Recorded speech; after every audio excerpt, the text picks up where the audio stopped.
What is data type? तो basically data type जो होता है, data type is a classification that specifies the type of the value that a variable can hold. हमने ये बताया कि भाई वेरिएबल क्या होता है।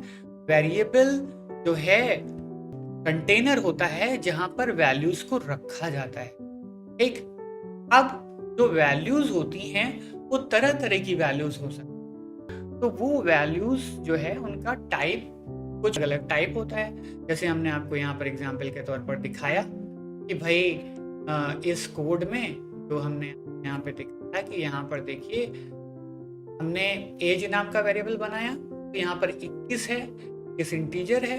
अभी नेम नाम का वेरिएबल बनाए तो हम उसको स्ट्रिंग रख सकते हैं, या फिर हाइट नाम का वेरिएबल बनाए तो उसको हम फ्लोटिंग पॉइंट रख सकते हैं। ठीक है ना। तो अलग अलग तरीके का डेटा आ सकता है। तो अब हम उसके बात कर रहे हैं उसकी टाइप की।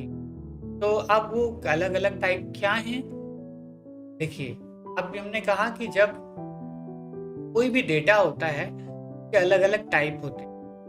होल नंबर हो सकता है, पूर्णांक, या फिर 1 2 3 4 5 कोई भी नंबर हो सकते हैं। वो पॉजिटिव भी हो सकते हैं, वो नेगेटिव भी हो सकते हैं इंटीजर्स में। फ्लोट फ्लोट भी आप जानते हैं कि वो डेसिमल में होंगे। बस आपका नाम पूछें तो आप स्ट्रिंग में बताओगे, मतलब आपका जवाब स्ट्रिंग में होगा। नाम पूछें, हाइट पूछें तो जवाब फ्लोट में होगा, और एज पूछें तो इंटीजर में होगा।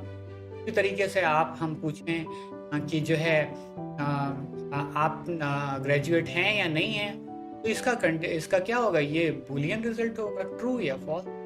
इसके अलावा जो है और भी तरह के डेटा टाइप होते हैं जो आपके कॉम्प्लेक्स डेटा टाइप्स होते हैं। कॉम्प्लेक्स नंबर नहीं, देखिए ये यहाँ पे कॉम्प्लेक्स नंबर तक कंफ्यूज नहीं होइएगा।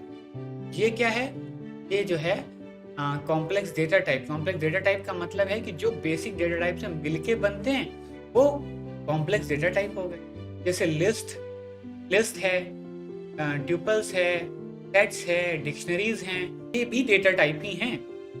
जैसे हमने कहा कि ये डेटा टाइप है, उसी तरीके से ये भी डेटा टाइप है। पहला डेटा टाइप है वो क्या है, तो पहला डेटा टाइप यहाँ पर जो है वो नंबर्स हैं। ठीक है ना। तो नंबर्स हमने कहा कि अलग अलग तरीके के नंबर्स होते हैं, लेकिन अब उन नंबर्स में अलग अलग तरीके के ऑपरेटर्स इस्तेमाल होते हैं। ठीक है। अब हमने कहा कि भाई ये ऑपरेटर्स क्या होते हैं और इसको आप कैसे करो। ऑपरेटर्स, बिना ऑपरेटर्स के भाई नंबर पे काम करना है तो आपको ऑपरेटर की जरूरत पड़ेगी ना। तो इसके बिना तो आप नहीं कर पाओगे। तो चलिए अब देखिए, ये एक एडिशन का ऑपरेटर, ये तो आप जानते होंगे। दो नंबर को जोड़ने के लिए आप ऐड करते हैं। सब्ट्रैक्शन का, दो नंबर को सब्ट्रैक्ट करने के लिए आप माइनस करते हैं, टाइम्स करते हैं, और फिर उसके बाद डिवीज़न करते हैं, फिर एक्सपोनेंशिएशन करते हैं, फिर मॉड्यूलो करते हैं, एंड फिर फ्लोर डिवीज़न करते हैं। तो इस तरीके से आप जो है यहाँ पर अलग अलग दे सकते हैं। तो यहाँ पर हम आ जाते हैं कोड विंडो पे, और हम इसको कमेंट कर रहे हैं। कमेंट कैसे किया जाता है पाइथन में, कंट्रोल और फॉरवर्ड स्लैश आप इस पे पाइचाम पे कर सकते हैं। ठीक है ना। और मैक पे हो तो कमांड और फॉरवर्ड स्लैश।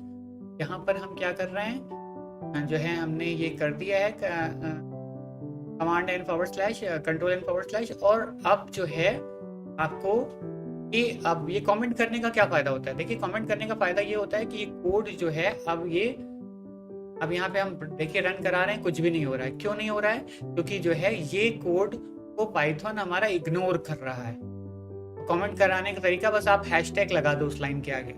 ठीक है ना। अभी जैसे मान लीजिए हमने यहाँ पर ये इसको हटा देते हैं, इसको हटा देंगे तो क्या होगा, इसको हटा देंगे तो ये एरर देगा, क्योंकि ये लाइन पाइथन के कोड का हिस्सा नहीं है, ये एरर देने लगा। ठीक है ना। तो इसलिए हमें क्या करना है, इसको हमें कमेंट रखना है। तो यहाँ पर हमें ये लगा देना है। आ रही बात समझ में। इस तरीके से चीजें जो है हम यहाँ पर कमेंट कर सकते हैं। तो कमेंट का मतलब ये होता है कि पाइथन जो है उसको इग्नोर कर देगा। मतलब जब कोडिंग शुरू होती है तो वहां पर जो है ये स्टेप बाय स्टेप चलता है। यहाँ पर हम आ गए और यहाँ पर हमने वेरिएबल बनाया, मान लीजिए x बना लिया, x इक्वल्स 5 और y इक्वल्स क्या 3। अब हमने कहा कि हमें इनको क्या करना है, इनको ऐड करना है। ऐड करने के लिए हम जो है एस नाम का वेरिएबल ले लेते हैं, सम, है ना, और यहाँ फिर हम और यहाँ पे हमने एक्स वाई। तो ये तो बहुत सिंपल, ये आप जोड़ोगे ये एक्स प्लस वाई हो जाए। इस तरह हम सारे कर देते हैं फटाफट, ठीक है ना। ये हमने यहाँ पर हम क्या कर देते हैं, वन हो गया, ये क्या, ये सी 5 हो गया, ये सी। अब यहाँ पे ये माइनस हो गया, ये टाइम्स हो गया, ये आपका क्या हो गया, ये आपका डिवाइड साइन हो गया। यहाँ तक तो आपको पता है ना ये चार कैसे चलते हैं। और ये वाला आपका डबल स्लैश हो गया, और ये आपका क्या हो गया, ये आपका अब ये देखिएगा, अब हम जिसको प्रिंट कराने जा रहे हैं सब इसी ऑर्डर में प्रिंट करा रहे हैं। C1 C3 4 5